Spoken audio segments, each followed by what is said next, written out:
bai somatu dut nolabaitzen diskriminazio puntotxo bat, bai batez ere ama izan nintzen momentu hartan, ez?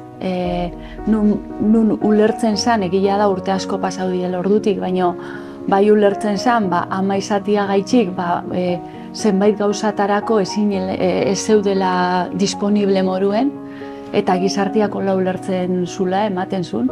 Bai, sentitu nituela egoera batzutan pixka bat diskriminazio arazoak, ez? Batzutan ikusezina sentitzea, edo komunikazio aldetik ere asertibitatea erabiltzen duzunean iruzkin batzuk jasotzea, ez? Behitu hau zenolako emakume sekoa edo zeborde den, eta horrelakoak bai.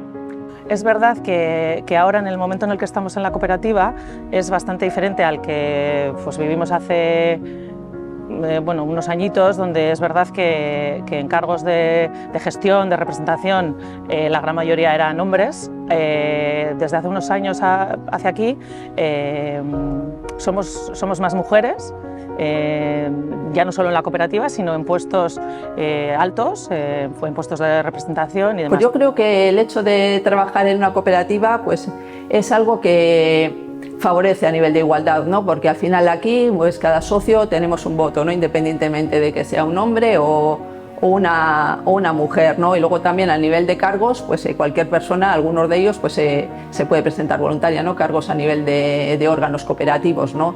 Berdintasuna eskubide bat da, eta horrela jaso behar da legeetan, estatutuetan, barne araudietan, eta abar.